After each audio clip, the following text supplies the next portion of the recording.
जोहार हज़ारीबाग। मैं फैज़ अनवर, आप देख रहे हैं जोहार हज़ारीबाग। अभी हम लोग हज़ारीबाग झील आए हैं और मेरे साथ बॉडी बिल्डर हैं। क्या नाम है? सन्नी छेत्री जी। सन्नी छेत्री जी अपने टाइम में पूरा हज़ारीबाग में रॉक स्टार थे बॉडी बिल्डिंग के मामले में।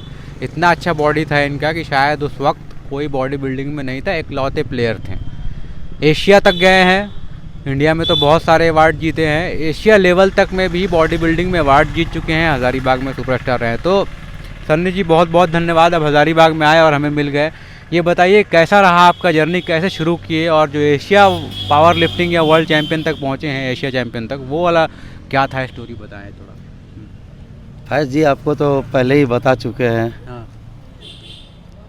एक बहुत गरीब परिवार से मैं जन्म लेके डिस्ट्रिक्ट से लेके इंटरनेशनल तक का सफ़र में बहुत उतार चढ़ाव हमने देखा। और इन सफ़र के दौरान हमने इस चीज़ को महसूस किया कि हमें गवर्नमेंट से तो कोई सहायता मिलता नहीं है। जो भी करते हैं खुद अपने बलबूते पे करते हैं। बिल्कुल। आज एशिया लेवल में जाने के बाद फिर हमने पावर लिफ्टिंग में कदम रखा और आज मैं NSF national sports federation India का चेयरमैन हूँ।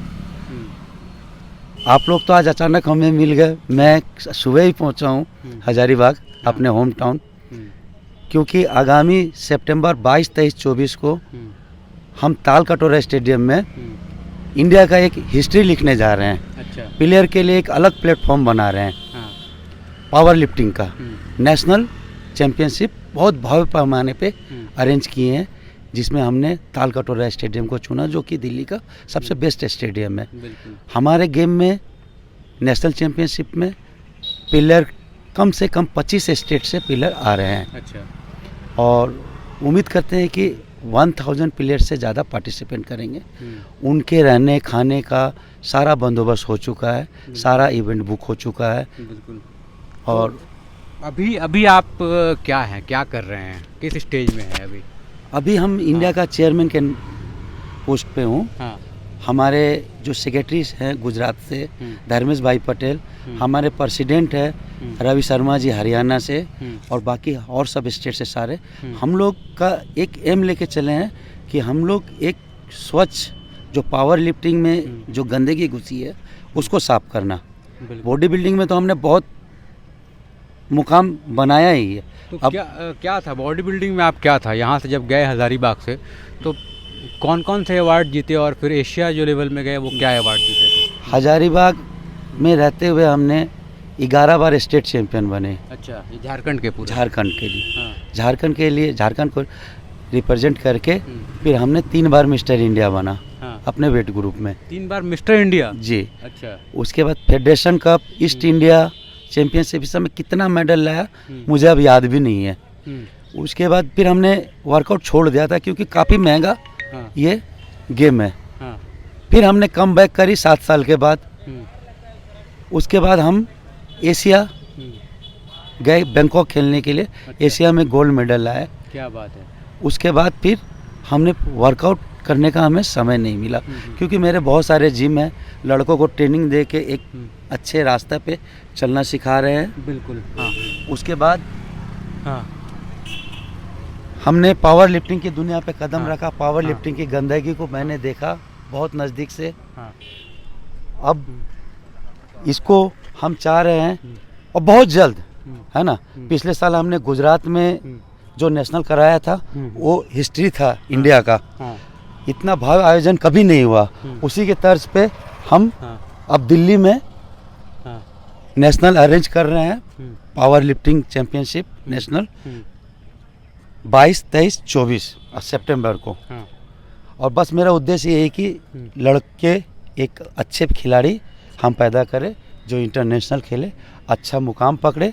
हमारा फेडरेशन WRF वर्ल्ड से जुड़ी हुई है। बिल्कुल। तो ये अब होने वाला है नया। लेकिन ये बताइए, जब आप लोग बॉडी बिल्डिंग करते थे उस टाइम में क्या था, बॉडी बिल्डिंग में कितना मेहनत करना पड़ता था, टाइम कितना देना पड़ता था, कितना टाइम जिम जाते थे?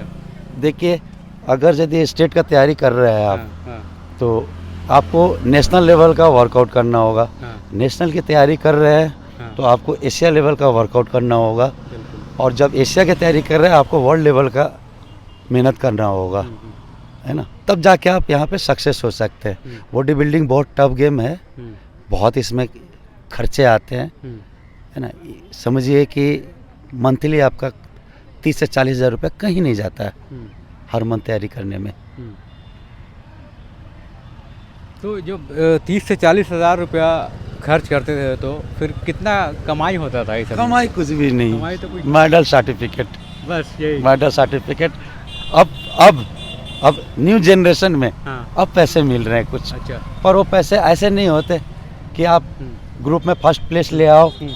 21,000, 31,000, 51,000, इससे ज़्यादा पैसा नहीं मिलता। उतने पैसे में क्या होता है, एक महीने का हमारा खर्चा भी नहीं चलता। बस हम लोग मतलब कि अपना एक जुनून है, एक गेम के प्रति जुनून है, उसको ये कर रहे हैं, आगे बढ़ा रहे हैं। तो अभी आप क्या कर रहे हैं? जिम इक्विपमेंट्स या फिर अपना जिम है आपका? अभी हमने नया बिजनेस शुरू किया है। मेरठ में मैंने जिम इक्विपमेंट की फैक्ट्री डाली है। अच्छा। जिम इक्विपमेंट बनाने की, क्योंकि बहुत आदमी का सपना होता है कि जिम लगा के बच्चों को तैयार करना, पर वो पैसों की वजह से नहीं कर पा रहे हैं। आने वाले कल में हम बहुत सारा, जैसे बैंक लोन देती है ना, उस तरह से हम जिम जो खर्च खड़ा करना चाहते हैं उनके लिए सहूलियत देंगे। इंस्टॉलमेंट पे जिम बहुत सारे बना के उनको। तो मतलब ये आइडिया इसी फील्ड में रहते रहते आपको आया? जिंदगी खत्म हो गई, स्पोर्ट्स के लिए जिंदा है तो और स्पोर्ट्स के लिए मर जाएंगे। करना ही चाहिए, बस स्पोर्ट्स के लिए हम लोग की लाइफ है।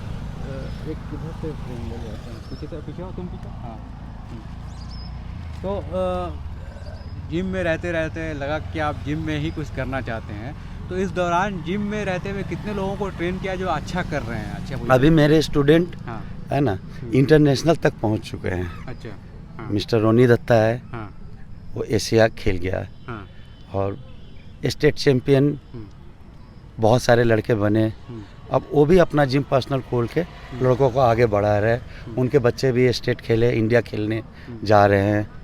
अभी फ़िलहाल हमने दिल्ली में एक लड़की थी, बेटी मानता हूँ उसे, ज्योति मेसी, उसे मैंने मिस दिल्ली बनाया। अच्छा। और उसको मैं 3 तारीख को लेके जा रहा हूँ। 1 तारीख को दिल्ली से उसे लेके मैं बेंगलोर जाऊँगा। अच्छा। मिस इंडिया के लिए। और ऊपर वाला अगर साथ दिया तो मेरी बेटी मिस इंडिया बनेगी। क्या बात कर रहे हैं! तो देखिए, मिस इंडिया तक को ट्रेनिंग आप दे रहे हैं, वहाँ तक पहुँच रहा है लोग, तो बहुत बड़ी बात है। हज़ारीबाग जब आप आएंगे या फिर आना चाह रहे हैं, तो कैसे यहाँ के लोगों को मोटिवेट कर रहे हैं आप कि वो लोग भी इस लेवल तक पहुँचे जहाँ पे आप पहुँचा रहे हैं लोगों को दूर दूर? देखिए, हज़ारीबाग एक छोटा शहर है और बहुत खूबसूरत, और यहाँ जैसा शांति कहीं नहीं है। यहाँ का क्लाइमेट है ना, और जगह नहीं मिल पाता है। एक चूँकि मुझे यहाँ के लड़कों को फिर से इनकरेज करने के लिए मुझे कम बैक करना पड़ेगा।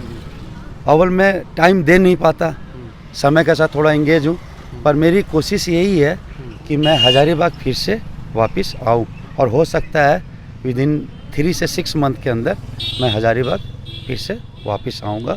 यहाँ पे जिम डालूँगा। फ़िलहाल मेरे भांजा के द्वारा लक्ष्मी सिनेमा हॉल में जिम चल रहा है। निस्संदेह वो मेरा अपना खून है और बहुत अच्छा परफेक्ट कोच है, क्योंकि बचपन से साथ रहा है। तो हज़ारीबाग के वैसे लड़कों से, युवा वर्ग से अगर यदि हम मतलब कि रिक्वेस्ट करेंगे कि आप कहीं भी एक्सरसाइज करें, है ना, एक जानकार आदमी के पास एक्सरसाइज करें, इंजरी से बचेंगे। क्योंकि स्पोर्ट्स में एक बार इंजरी आ जाती है तो फिर रिकवर नहीं होती। और हम लोग 25 साल से ज़्यादा इस लाइन में दे चुके हैं। आज मेरी उम्र 52 साल 12 अक्टूबर को कंप्लीट होगी। फिर भी आपके सामने हूँ, फिट हूँ, देखिए जवान हूँ।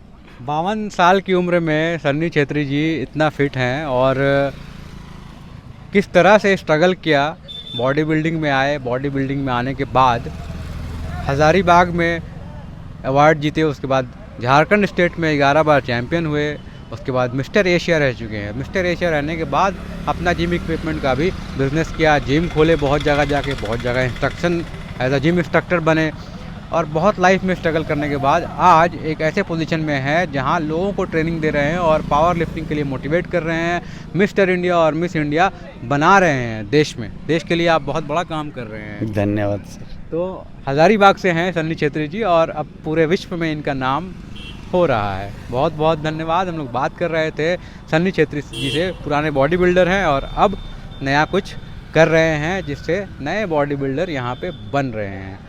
बहुत बहुत धन्यवाद। जोहार। जोहार जोहार झारखंड।